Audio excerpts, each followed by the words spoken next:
Hi guys, I'm Adam Wilbourn from WhatCulture. He's Michael Hamflett from WhatCulture, and unless you've been living under a rock for the past 24 hours, we are here to bring you the heartbreaking news of the release of RTruths by WWE. Now, we will be providing more details on the after news later on today, more details on his release and the backstage reaction and some other WWE releases as well. But we thought we'd jump in and just give you our initial reactions because it's all everyone's been able to talk about on social media. I'll give you a bit of details if you're unaware. The news broke yesterday on social media with Ron Killings, RTruth, putting out, "I'm sorry to inform you all, I just got released from WWE. I want to thank WWE for the ride, but mostly I want to thank each and every one of you who was along for the ride. Thanks for all the love, support, and appreciation you have given me over the years. Thank you." This is a man who has achieved quite a lot in WWE. He's been there for a long time. He first joined as K-Quick, of course, back in 1999. He left in 2001, went to TNA, returned in 2008, and was there till, well, basically yesterday. He is a 2 times WWE Hardcore Champion, 2 times United States Champion, a Season 2 Mixed Match Challenge winner, a 2-time Tag Team Champion, of course. He won the Slammy Awards for the Best 2008 Musical Performance, the 2015 LOL Moment of the Year, and most importantly of all, he is a 53-time WWE 24/7 Champion. Most recently, I suppose technically most recently, he was getting his ass handed to him by JC Mateo on SmackDown. Yeah. But obviously his last big storyline was fighting John Cena as, well, Ron Cena at Saturday night's main event. But yeah, this is devastating to the wrestling community. Yeah, it's, I mean, we have been down this road before with people that are often considered lifers within WWE. There are very few of them, sad as it sometimes is to say. That's capitalism, it's gross. But RTruth, I guess, is one of these names. Funny that how, like, that can happen as well, I suppose.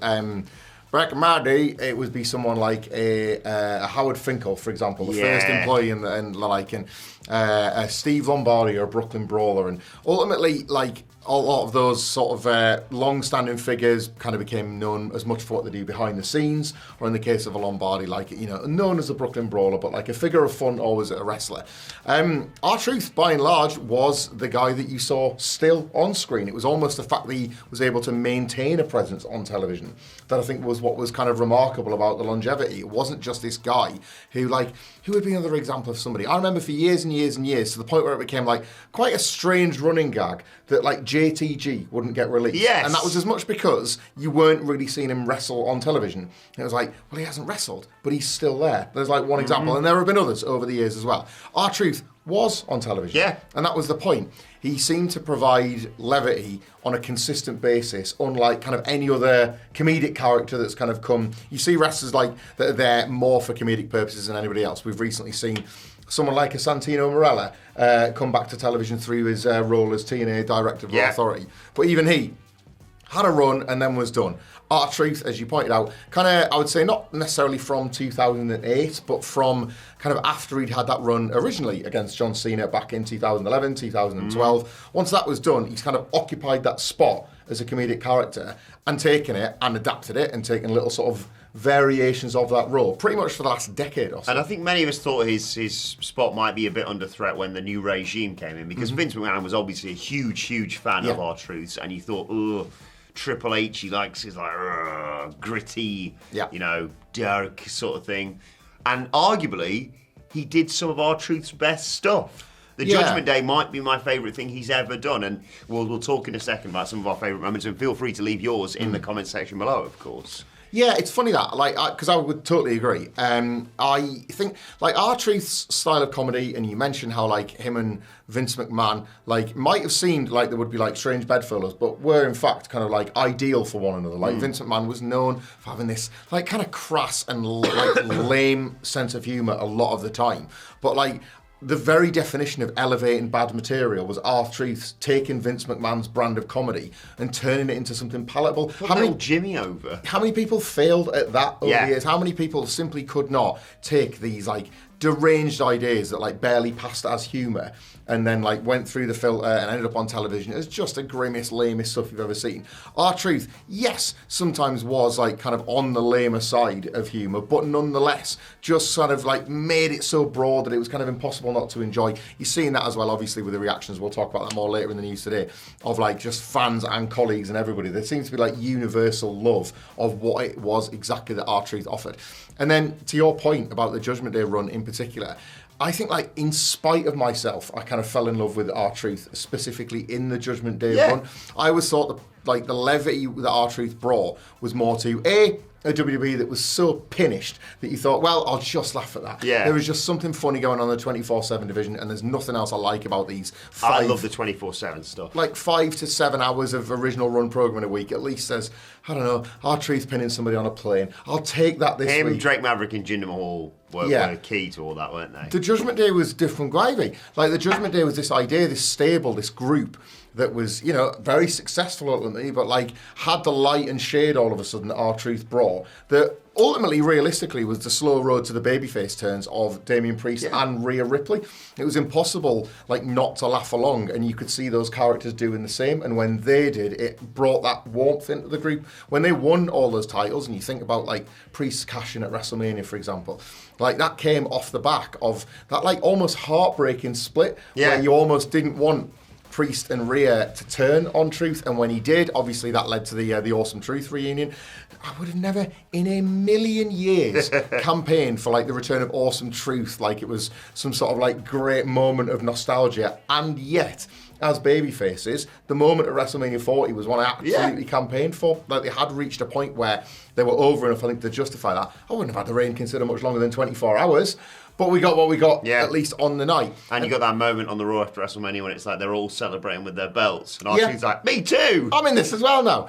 Like, I think the consistency is what puts the Judgment Day over as the best thing he's ever done. Like, you can think of, and the weirdly nice thing about this is not only, and like you said, we'll talk about it later on today with all the clear love behind the scenes for R-Truth, but it is just an excuse for everyone to be like, here's all the best R-Truth stuff. So whether it's saying he's going to throw Paul Heyman out of the Royal Rumble, or another favourite of mine, getting the ladder out of the Royal Rumble, and where's the briefcase?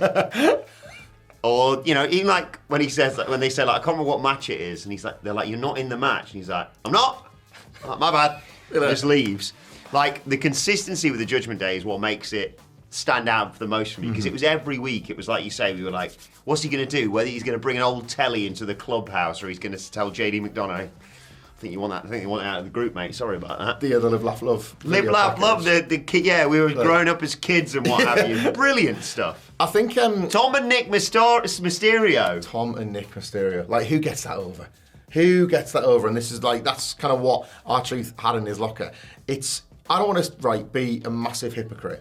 I know that me and you were quite positive about R-Truth and John Cena actually having this match recently, the Saturday Night's Main Event, or at least them getting to the payoff of this thing that has been just in WWE lore for like the past sort of like 5 to 7 or 8 years.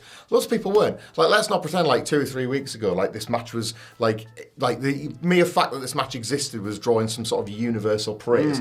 Like, R-Truth, you're burning through a John Cena match for this? Yeah, like people were seeing this as a waste of time, as a waste of creative energy in this failing John Cena WWE title run. So we cannot just like sit here and like try and speak on behalf of everybody that said, even as much as like 2-3 weeks ago, like, R-Truth, what's he doing in the main event? As recent as this Friday SmackDown, R-Truth, what's he doing mixing like with JC Mateo, for example?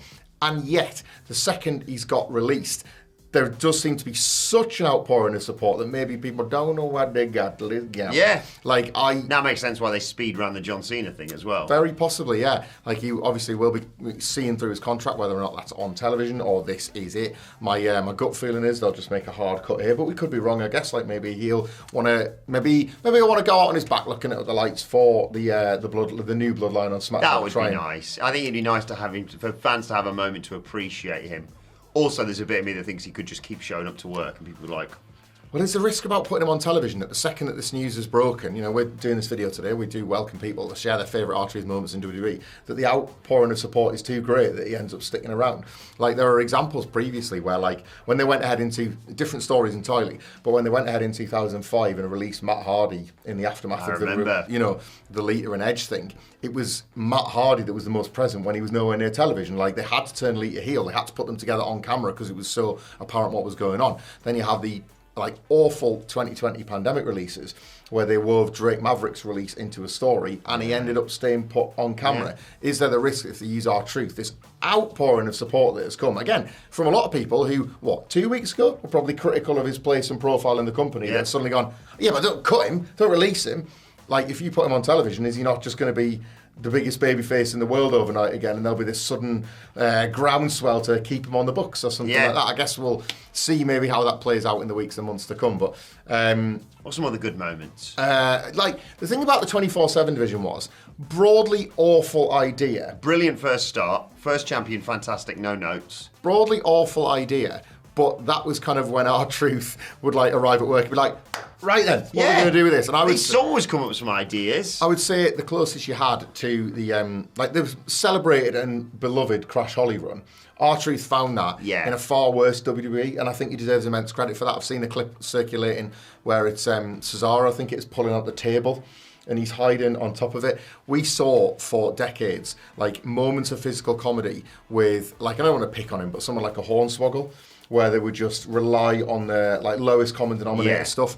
R-Truth made it more, and I love in wrestling, and I've been part of it on occasion as well, where you hear a ripple of laughter in a wrestling crowd, because it's not easy to get that. I'm sure comics would say the same. It's it's not easy to make people laugh for a living. Especially when it's a big group of people. Yeah, and I just thought there was certain moments of physical comedy that R-Truth brought to that 24/7 run. Frankly, he had no right. No. And I really love that. I too was a bit of a sucker for Little Jimmy. I really liked his heel turn. It was this smoking, strange, short, weird thing. Why'd you do it, John? Was it John Morrison he turned? It was John Morrison. He blew the smoke over him. He then had the feud with John Cena. It was the last feud Cena had before he went into Money in the Bank against Punk. There's the week where he throws a drink on a kid, 10 years whatever before MJF would do it recently. To much criticism in Furore, R-Truth was giving it a bash. I got a kick out of that. The Judgment Day, I cannot praise enough this Judgment Day run. I'll never forgive him for the dance break at WrestleMania 35. It's been long enough. Come on. That was a long break. That's the sort of thing, that mixed match challenge thing you mentioned there. It sounds like a daft thing to read out, but again, from the spots in the Rumble that year, wasn't it? Yeah, him and Carmella made that matter. Remember, I think there was a gag where they could win a trip to anywhere in the world, and he picked Stamford, Connecticut, so we could go to Titan Tower. There's just this stuff where there is absolutely nothing, and he was mining gold from it, and it does seem again, from the reactions, that everybody seems to have their own little moments like that, and it's a long-standing thing. I think, and he could still go in the ring.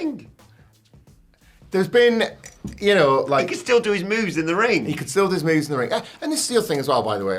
I'm sure R-Truth, a 55-year-old man, a 20-odd year pro who has hopefully saved his money, will go on to live a great life outside of WWE. We're not talking about somebody that's died here, and we're not talking about somebody that's lost his job during a pandemic, or we're not releases happen, they're a reality of it. Nobody wants to lose their job or anything, but R-Truth can look back on a WWE career very well, time extremely well spent. I have absolutely no doubt the demand he'll be in by other companies potentially, even if it's for one-offs or for token spots. You'd be talking about Hall of Fames in years to come, in in a very unique space that he occupies that not many others have as well. You're talking about a legacy player off the back of nearly not just the near 20-year run of this last run, 2008 he re-signed. 17 but years. It will make people reappraise those years in TNA as Ron the Truth Killings, and it will make people look back and think, hang on, what actually, beyond the comedy, did he contribute? And that they'll see more when they go looking. He's someone, who's had this incredible career, and I think it's fascinating to see what people have pitched and seem to have got support behind online with regards to what he does next. Because, like you say, he's not exactly going to be struggling for bookings after that. Everyone wants to shout, "What's up?" Yeah. And get a photo with R-Truth. But I did see a great one on social media last night. Well, a couple of ones actually. Number one is AEW signs him, never puts him on telly, never puts him in a match or whatever. It's it's a different world at AEW compared to WWE, and I don't know whether that transition would work. But just sign him and have him walking around in the background as you're doing like interviews, just looking really confused and lost. Or sign him, because have him work a little bit, but also just keep bumping into all the ex-WWE people within AEW and calling them the wrong names. All right, Edge, what's going on? Cope. I think people might hate that. I'm into it. Funny, that's RTruths. It's just funny. You gotta laugh, and I think that's the thing. Like he often popped me in spite of myself. Yes, and he popped Sidge, Michael Sidgwick, huge pop on the Raw after WrestleMania. I wasn't even next to him, and the most vindicated I've ever felt because it was that particular run where I was like, "You're gonna have to stop resisting this." And then, ultimately, I think he will, and I think it seems like he did that with everybody as well. There was like it's long enough. I'm not gonna laugh at this. Long enough run to get it done. And so interested in what and where, I guess, for RTruth. Like what comes next for him. I do wonder. Like it does make you think about the TNA. It already feels like a side door back into WWE anyway. But as a former, as a TNA original in the sense that he was the NWA TNA World Champion, and one of their kind of like early success stories was giving him the microphone, him working as a heel when Kay Quick had kind of fizzled within WWE. There's a not insignificant bit of lore with RTruth. Ron Killings in TNA won the tag belts with Pac-Man Jones, of course. Then defended them with when Pac-Man couldn't wrestle with Consequences Creed, who would go on to be Xavier Woods. Consequences. There's a bit of lore there that I think I would be interested to see, like all these years later, back in amongst it. And I think anybody fits into TNA. That is kind of what it currently seems to offer. It's its own unique space, so that wouldn't surprise me in the slightest. Or, it may surprise you for somebody that always brought youthful exuberance to the table. Into his mid-50s, maybe wanting to slow down, maybe wanting to keep the body healthy, whatever. If he wants to do that, he's earned the break as well. It'll be a weird and strange WWE without him. It'll be a weird Raw tonight, But I don't worry for him. It'd be like he's almost died. Like you say, the Judgment Day have to acknowledge this fact, surely. Well, yeah, and I mean, it's not the only of their rankings that's going to be thinning soon, is it, as well? Indeed. With the Carlito one as well. It is a sort of a bit of a blow to, I suppose, that levity and that comedy that I think they bring. But we'll talk more about that later on today. As Hamflett mentioned, we'll give you more details and all the loving and support that RTruth has received since the announcement of his release. We'll talk about that later on. In the meantime, please do let us know your favourite RTruth moments in the comments section below. Like, share, subscribe, and why not check out this video right here? I've no idea what it is, but I'm sure it's great. What's up? Bye.